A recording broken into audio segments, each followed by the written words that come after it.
Então, gente, essa é a segunda parte. Aproveitem. Quanto aí, então, ao segundo aspecto, nós temos aí a regência verbal. A regência verbal, por outro lado, né, enquanto a gente tem na concordância a relação entre o verbo e o sujeito, a regência vai tratar aí da relação predicador-complemento. Então, a gente vai olhar para o outro lado dessa estrutura. Então, é como o predicador vai se relacionar com o seu complemento. Então, a regência verbal vai consistir aí na capacidade que o verbo vai ter de conectar o complemento, né, que ele vai selecionar. Se ele selecionar um complemento, né, ele pode não selecionar um complemento nessa estrutura sintática.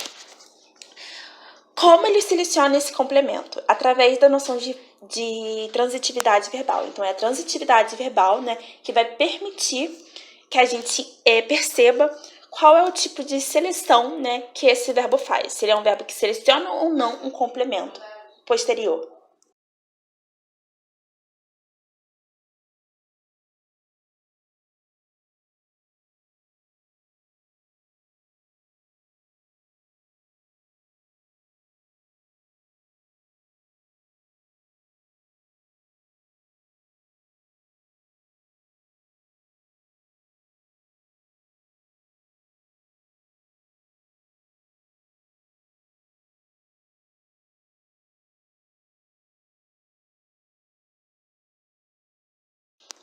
Então, aí, continuando a questão da regência verbal, nós temos aí a ideia, na ideia da transitividade verbal, nós temos aí, né, as possibilidades de transitividade do verbo.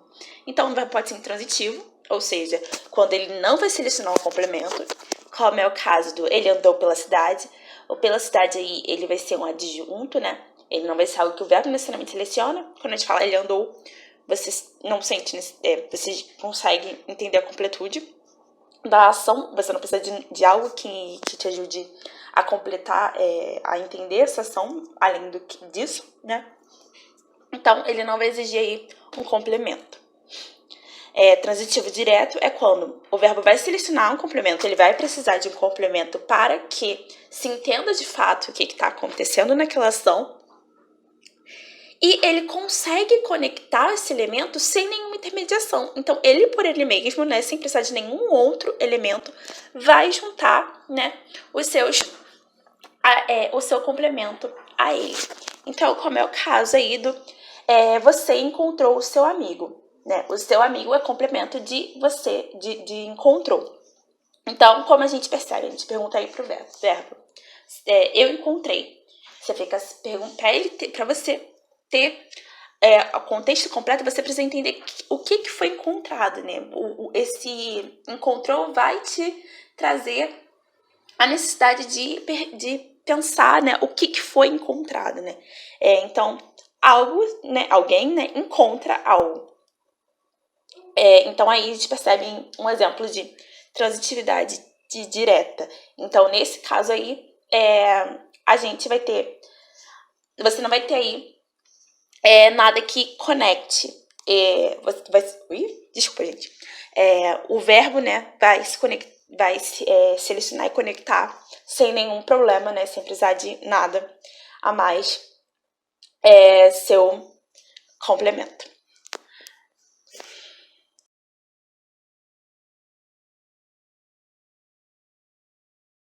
Bom, então aí continuando, né, as possibilidades de transitividade do verbo, nós temos a noção aí de transitivo indireto, então, que aí a gente começa a pensar um pouquinho mais nessa regência verbal, né, porque aí entra a chave da coisa.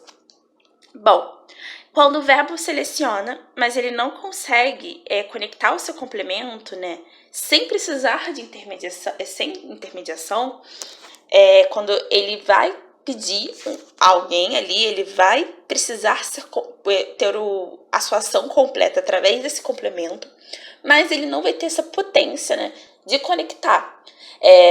Ele vai precisar de um elemento ali que intermedie e conecte o complemento a ele. Então, por isso que ele vai ser indireto, porque ele precisa de um intermediário para que essa transitividade aconteça. E aí a gente tem, né, a preposição que vai ser o elemento necessário para isso. Então, quando a gente tem transitividade verbal, a gente tem a lista de preposições possíveis dentro dessa estrutura que vão mexer com o sentido dessa transitividade, que vão mexer com o sentido desse verbo, né, através dessas relações. Bom, e aí a gente vai ter o seguinte exemplo. Ele gosta de estudar. Ele gosta de estudar. Você sente que tem algo aí que precisa, né? Você sente que falta de algum elemento. Por que você sente falta desse elemento? Por quê? A gente tem aí o verbo alguém gosta, né? A gente tá usando aí a perguntinha aí de transitividade. Quem gosta, gosta. A gente não pensa alguma coisa, a gente pensa de alguma coisa, certo? Porque o gostar, ele pede um complemento, mas ele é um verbo que ele não tem potência suficiente de conectar o complemento. Ele precisa desse elemento, mas ele não consegue conectar ele. Então, o que ele faz? Ele pede ajuda para uma preposição, que é um conectivo. Né? Então, ele precisa de uma palavra conectiva aí para juntar. Então, o de aí, no caso do verbo gostar, entra como esse intermediário, esse intermediador, né? Aí poderia ser a preposição a, né? No caso do verbo gostar, não pede a preposição a, né? No caso de um verbo que peça a preposição a gente tem que ver quais são os sentidos dessa preposição, né? O dele tem essa ideia aí de pertencer, né? De alguma forma. O a, ele tem uma ideia mais de destino, né? De ponto final, né? O D também tem uma ideia de origem, e aí você vai ter que perceber qual é a ideia que esse verbo passa, ok? Para entender como funciona, qual é a preposição que vai ser utilizada, né, nessa predicação, qual é o tipo de preposição que vai entrar dentro dessa relação de regência. Continuando aí, então, a gente também tem a possibilidade do verbo ser um transitivo direto e indireto, quando isso acontece. A gente tem o verbo transitivo direto e indireto quando o verbo seleciona dos complementos. Todo verbo, ele que seleciona complemento, que tenha essa capacidade de conectar, ele só vai conseguir conectar um elemento só, um complemento só. Então, se é um verbo que perde dois complementos, um desses complementos vai ter que precisar de ajuda para ser conectado, porque o verbo só vai conseguir conectar um elemento só. Então, vai precisar aí de ter um desses complementos, vai precisar de uma preposição sendo, então, indireta. Então, ele vai ser um verbo transitivo indireto porque esse verbo é um verbo que vai pedir aí dois complementos. Então, por exemplo, eu entreguei a carta para você. Então, quem entrega algo para alguém, né? Entregar algo a alguém. Então, aí, entregar algo já é uma parte, né? O alguém, o para alguém, é outra parte, né? Que vai precisar de um complemento, porque esse verbo não vai conseguir conectar. Ele vai pedir ele vai ter esses dois espacinhos aí que vão ser necessários ser preenchidos depois dele, né? Como complemento. Mas ele só pode, né? O verbo, caracteristicamente, só consegue conectar quando ele tem essa capacidade de conexão. Então, ele vai precisar da ajuda da preposição, que no caso aí, no verbo entregar, é o para, ok?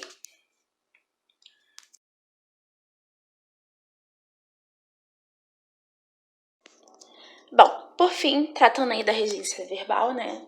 Para finalizar a regência verbal, eu gostaria de chamar a atenção, né, já que a gente está tratando aí da norma culta escrita, para uma questão dentro desse aspecto que chama muita atenção porque é uma das maiores dúvidas de vocês, que é a questão da crase. A crase, ela entra dentro do conceito de regência verbal. Ela é algo que se formula por causa disso, por causa dessas relações do verbo que não tem capacidade, que pede um complemento, mas que não tem a capacidade de conectar esses elementos. Então, como funciona a crase? Então, a gente tem aí um verbo, né, que vai ser transitivo indireto, ou seja, ele vai selecionar um complemento, mas ele não vai ter a capacidade de conectar ele, que conectam, né, que vai conectar o seu elemento por meio da intermediação da preposição a. Então, ele é um verbo que, para conectar os elementos, o complemento que ele selecionou, ele vai precisar dessa preposiçãozinha aí, da preposição a. E aí, o substantivo ou adjetivo, né, esse elemento nominal que ele selecionou, ele vem aí como ele é caracteristicamente feminino. A referência, né, é uma palavra, né, que vai ser caracteristicamente que vai possuir, né, esse gênero feminino. E aí é um sujeito ou um adjetivo, é um complemento no caso, né, que vem, né, acompanhado do artigo a. Então a palavra que começa esse complemento é o artigo a.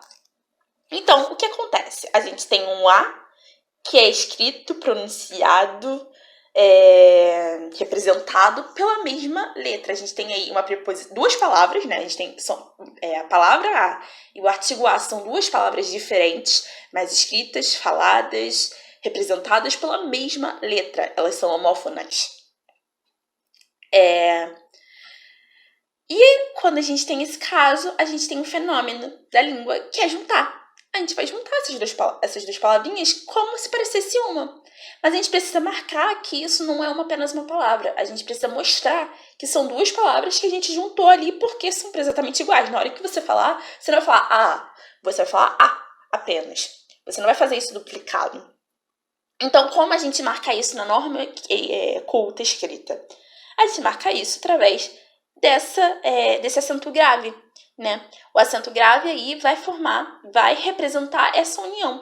Então, essa união, né, que vai ser marcada pelo acento grave, vai formar aí esse fenômeno da crase. Como a gente pode ver no exemplo. Eu devolvi a redação à aluna.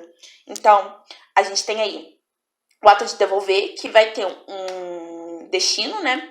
Esse destino vai ser uma pessoa. Essa pessoa é do gênero feminino. Então, a palavra que a gente está tratando é feminina, né? Não necessariamente todas as palavras, todos os objetos femininos, todas as palavras femininas representam pessoas do gênero feminino, mas no caso aí acabou sendo que esse objeto indireto aí é uma palavra que representa um ser humano, que esse ser humano tá no gênero feminino, tá? É apenas uma coincidência. Mas qualquer palavra feminina que vem acompanhada com o artigo a, sendo ela representando uma pessoa do gênero feminino ou não, né? Porque a gente tem várias palavras que não fazem isso e ainda são do gênero feminino. E aí a gente vai ter aí essa palavra, esse complemento, né?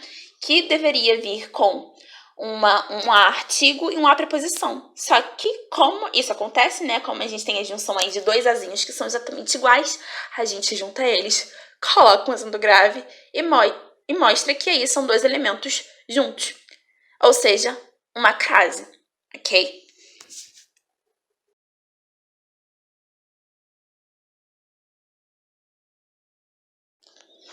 Então, gente, por hoje é isso. Espero que vocês tenham aproveitado bastante. Se cuidem, né? Fiquem em casa, estudem, façam anotações, pausem o vídeo nos momentos que vocês acharem importante para poder fazer anotações. Caso tenha alguma dúvida, vocês podem tirar com a gente. E é isso, gente. Até a próxima.